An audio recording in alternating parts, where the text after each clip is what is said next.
And then finally, we'll have Glenn McNeil, the US Marshal for the Eastern District of North Carolina. So I'll turn it over to Secretary Ishii to get started. Sir? Well, good afternoon, everyone. We are very thankful to be here today with escaped murderer Ramon Alston safely back in custody. His recapture happened without injury to anyone, which is a significant and reassuring outcome for all of us. Today, Alston is in a cell at the high security maximum control unit at Granville Correctional Center. Granville is the most secure unit in our state prison system. He will resume serving his life sentence there and could face additional charges related to his escape. While we can't provide specifics about how Alston was located, I can assure you it was the result of exceptional investigative work and dedication from the team that was assembled to work this escape. I'm grateful for the people standing here with me today and the hundreds of officers, deputies, agents, and investigators who they represent that all worked so hard this week with great collaboration to bring Alston back into custody. We will be working with our federal partners to review information and determine if any individuals are eligible for reward funds. We're conducting an internal investigation and an after-action review that will identify areas for improvement based on lessons we learned during this incident. I'd particularly like to thank Orange County Sheriff Charles Blackwood for the amazing support and resources offered by him and his staff this week. The FBI and the United States Marshals Service were critically important too, providing investigators, analysts, tactical teams, and reward money to help in this effort. The Orange County Emergency Services and Emergency Management team organized us all very well and very effectively. They planned the 2-day ground search and operations in areas immediately around the hospital where this incident took place. We are grateful for the expertise they brought to this operation. The list of others who assisted is lengthy, but I'd like to take a moment to run through it quickly to thank all of those men and women who contributed to this successful outcome. Sheriff's offices from Vance County, Chatham, Durham, Person, and Alamance counties. Police departments from Hillsborough, Chapel Hill, and Carrboro all provided valuable resources. The North Carolina State Highway Patrol provided air support and ground support. Durham Technical Community College provided all of us with plenty of workspace on their Orange County campus. UNC Hospitals Police were very supportive and cooperative, and we greatly appreciate their partnership in providing health care for our offender population. Last night, the FBI SWAT team, Kannapolis Police, and Charlotte-Mecklenburg Police were on the scene when Alston was captured. We thank them for going into harm's way to capture Alston. Many other law enforcement offices this week checked leads within their jurisdictions when they got a call, and we cannot thank them enough. I'd like to thank the North Carolina Department of Public Safety for support from ALE agents and for the use of this press facility today. And finally, as we wrap up, thank you to all of our Department of Adult Corrections staff who have helped in countless ways through this entire event. I apologize as we move forward if I left anyone out, but the bottom line is I truly appreciate this cooperative and collaborative effort, and I'll tell you, it was none like I've experienced in my corrections career. I'm extremely grateful to everyone who assisted, and will now turn back over to Keith. Thank you. Sure. Thank you, and thank you all for being here. Director Ishii, I want to say to you personally that when you came to North Carolina, we were extremely proud of the person that stepped into the role that you assumed. And I've never been more proud to call you my friend and colleague. I just want to say that. The other thing I want to talk about is the partnerships that we have had over the last couple of days. The partnerships weren't formed overnight. They're formed over time. And one person whose name has not been mentioned needs to be mentioned, and that is Kirby Saunders. He is the Emergency Service Director for Orange County, and he taught me several years ago about a program that works when you're trying to find lost people. Well, that program works when you're trying to find people who want to be lost too. And he did an amazing job of bringing resources together and getting us in the same room. And J.B. Buxton gave us that room at Durham Technical College to come together and work as a team in a collaborative effort like nothing I've ever experienced before. There were no margins, no lines, no delineation between agencies. One badge, one mission, one purpose. So Kirby, thank you very, very much for that. We mentioned that Jacobia Crisp, an accomplice, was taken into custody in Alamance County. She is in Alamance County detention now and will be coming to Orange County soon, and will have her first appearance there. The investigation into what actually took place, rather than speculation from everyone about what took place, will hopefully lead us to the facts about what happened. So I would ask everybody to be patient as that investigation continues. I do want to say one thing about the world that we live in and the job that I have. When I was a very young child, my dad told me, find a vocation you truly enjoy and you'll never work a day in your life. My dad was never more true than when he said that. And with all the talk that's been going on about recruitment and retention in law enforcement, I'll tell you, if you're looking for a job where you can truly feel like you're doing something positive for someone else, this is that job. Thank you very much.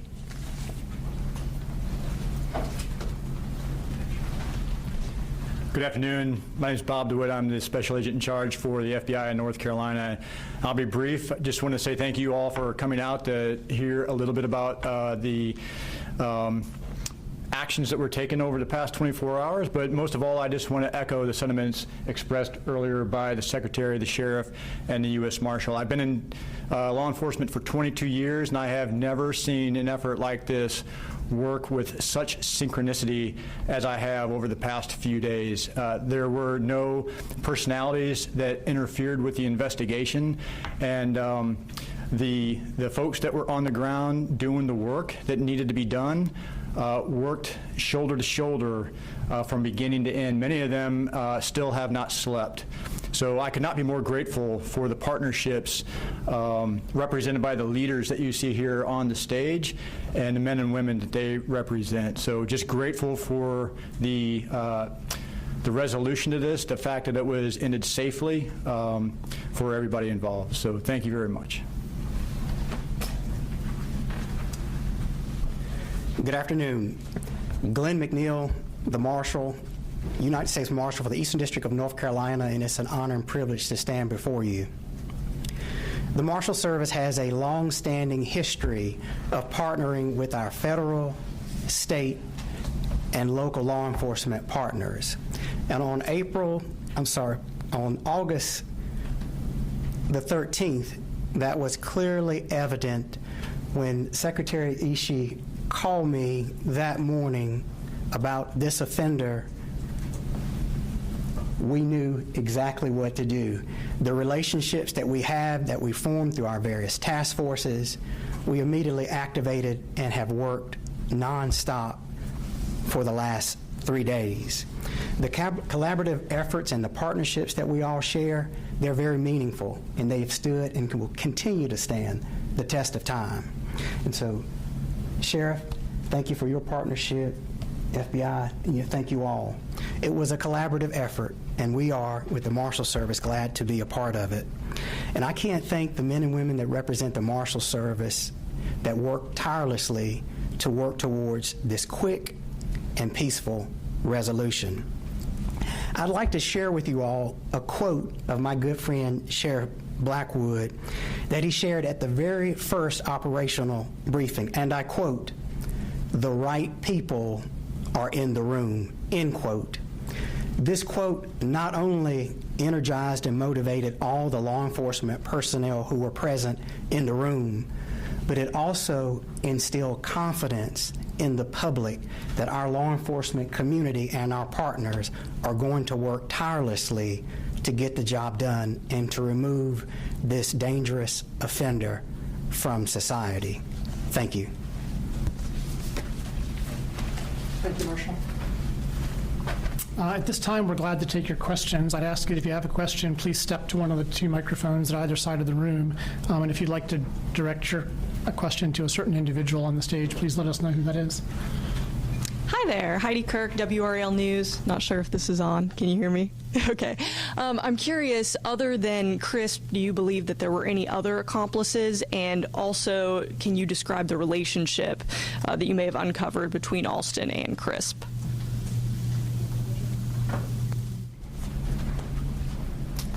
So it's our understanding that the relationship began several months ago between our inmate, who's now back in custody, and Jacobia. I will tell you that that relationship was by phone, mostly, and it was developed after he became incarcerated.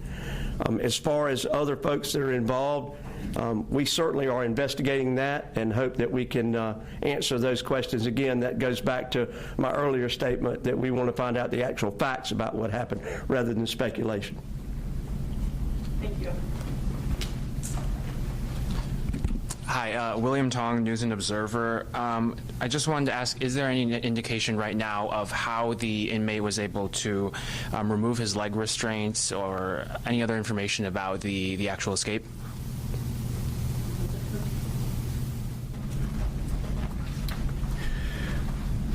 We do know that he successfully removed his leg restraints. How exactly that happened, we look forward to learning that during our internal investigation and after action review. This microphone was not made for somebody who's short. Elena Athens from ABC 11. I believe it was the secretary who mentioned about a reward and the eligibility. How were law enforcement brought to that hotel? Was it someone who worked there? Was it a family member? I understand a search warrant was executed at his family's home. Sure. So I don't want to get into the elements of how we were led to the hotel. I would just tell you that it was a combination of the resources between the FBI, the Sheriff's Office, the United States Marshals Service, and many of the different state agencies that you see here. So it was a collaborative effort, but I would not want to get into the details on how we were led there. Okay. I did have one more question, if I might jump in also, sorry. Have any of those who were transporting him to that UNC facility, have any of them been placed on administrative leave as the department is reviewing this case? Thank you. They have not been placed on administrative leave. We have reassigned them to other non-transportation duties while we walk through the internal investigation and the after-action review report. Thanks. Hi, Giselle Thomas with WFMY News 2. Are you able to share any details as to why Mr. Alston kind of chose to stay within proximity? To our understanding, it seems like he didn't leave the state.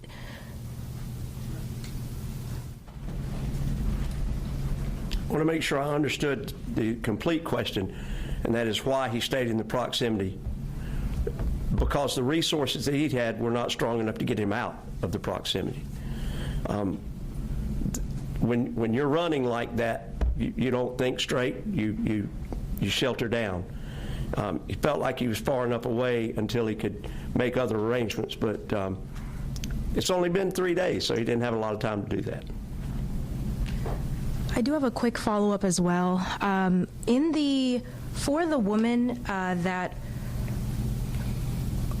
For the woman who is the accomplice or who were pointing with Ms. Christ, I wanted to ask, because in the court records, it does show that she had posted her bond.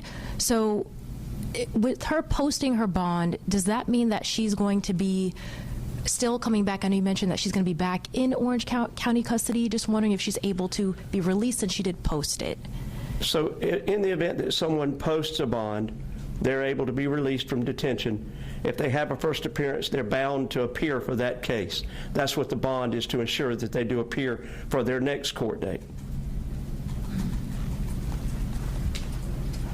Hi, if it's all right, I had two other follow-up questions. Again, William Tong from the News and Observer. First, I wanted to ask what the estimated cost of this capture was, and second, if there were any changes to protocols for any of your agencies or operations that you have learned or has come out of this.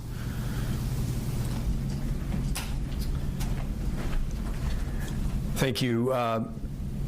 We're not at the point where we've fully calculated all the costs. You know, there were several jurisdictions involved, and we'll do that. Second question, I just want to make sure I understood. Have we incorporated any changes? We are in the process of doing that. That's the after-action review will likely prompt changes and how can we do things safer and better. We've been consumed up until this morning with focused on apprehension of Alston. Thank you. Thanks. Hey, this is Jenna Gartner, Spectrum News. I have a question just a little bit about Crisp. And was she somebody that you guys had been following a little bit, had known about before you found out that he was down in Kannapolis, or did you guys receive tips once he was already there that kind of led you to find him further away? Respectfully, that gets into a little bit about what we're talking about with our operations, and we don't want to delve too far into that now. Thank you.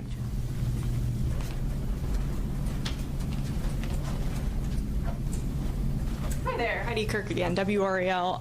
Another question about CRISP specifically. I'm wondering if you have any indication as to whether, they were in communication, while he was in custody, leading up to, him getting out, or did they link up, post him escaping?